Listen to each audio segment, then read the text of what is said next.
Around 360 BC, the Greek philosopher Plato writes down for the first time what until then had been only an oral tradition in the West. It is the legend of Atlantis, a civilization of technologically advanced people who flourished around 10,000 BC. But this vision of a great prehistoric society is not Plato's alone. Atlantean-like legends exist on every continent, and in Asia and the South Pacific, there is a rich tradition of ancient texts that all tell a strikingly similar story. It is this shared vision of the distant past that leads some to explore the possibility that such a civilization may have existed in fact as well as fiction. In my mind, it's quite conceivable that there are some very ancient, relatively sophisticated cultures and civilizations that we've missed up until now that had existed basically went extinct, if you will, or collapsed before the rise of better-known civilizations about 3,500 BC. Ancient writings from China describe a place called Pingsha, an island to the east inhabited by human beings who could fly and had a potion for eternal life. The inhabitants of Easter Island believe that they are the descendants of a kingdom of gods called Hiva. The oldest of all Hawaiian sacred chants recounts the arrival of a magical race of people from a floating island to the west called Mu. Yonaguni monument may be conspicuous evidence signifying that the Mu continent existed. Yonaguni potentially could tie in with this. In fact, I'm very certain that we should at least look to see if there's something there, sort of a, if you want to call it proto-culture or proto-civilization that we're all descended from. And whether it is called Mu, Pingsha, or Atlantis, all of these legendary places share one common thread, that the great and ancient civilization of which they speak is destroyed by a terrible flood. There are more than 600 individual flood myths found all around the world. We feel that the flood legends and the catastrophe legends, because of their universality, should at the very least be taken seriously and looked into seriously. And again, physical evidence at Yonaguni fits the legend. If the monument was created above water during the Ice Age, then it is possible that it was destroyed as the Ice Age came to an end. The ice was stable for more than 100,000 years, and then suddenly, about 17,000 years ago, it all started to melt down.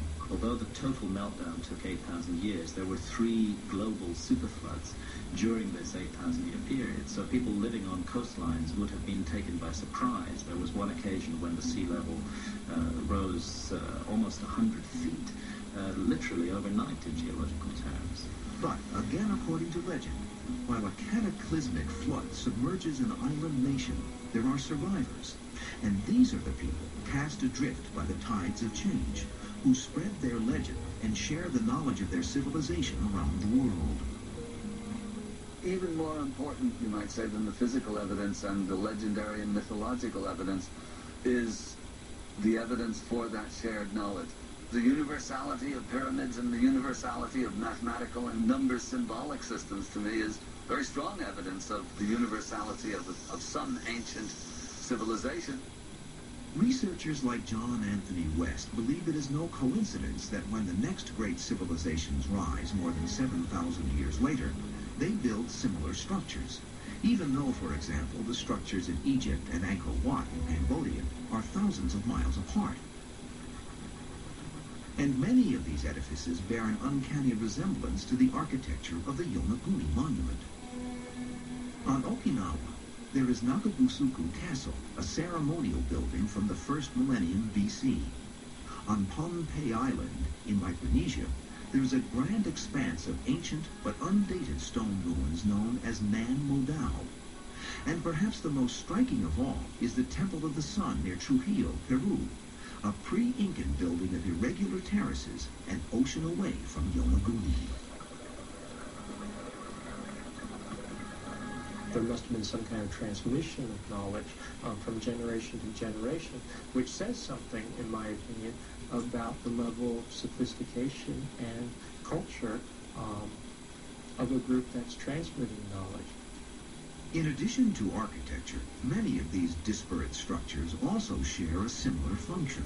It's a simple fact that a great many ancient megalithic structures, whether you're looking at Stonehenge in Britain or the huge megalithic temples of Malta, not only do they consist of large stones that have been cut and worked by human beings, but also they are organized and oriented in relation either to solar or to astronomical directions. Here again, there seem to be parallels to the monument of Yonaguni. It is the case that between 9 and 10,000 years ago, when it is extremely likely that Yonaguni was still exposed above water, Yonaguni Island itself was exactly on what was then the Tropic of Cancer, the ancient Tropic of Cancer, and this was an astronomically significant location. The people who made this monument may have been interested in using it for directional bearing, or because of some type of astronomical significance.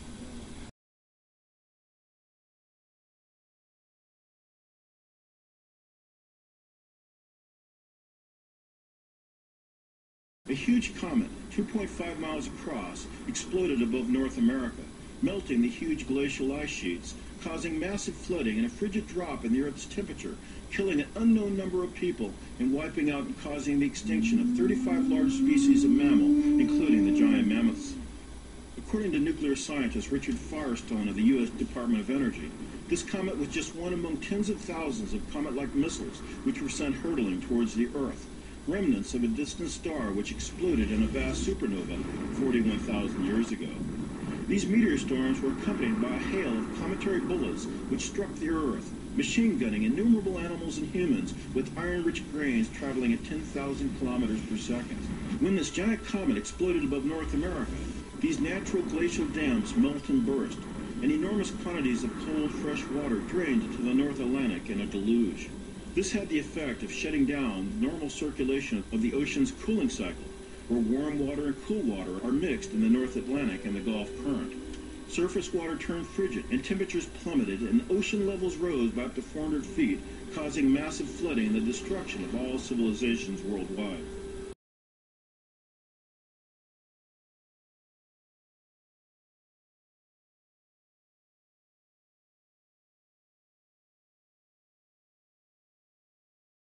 The time has come to lift the veil of secrecy and let the truth emerge so there can be a real and informed debate about one of the most important problems facing our land today.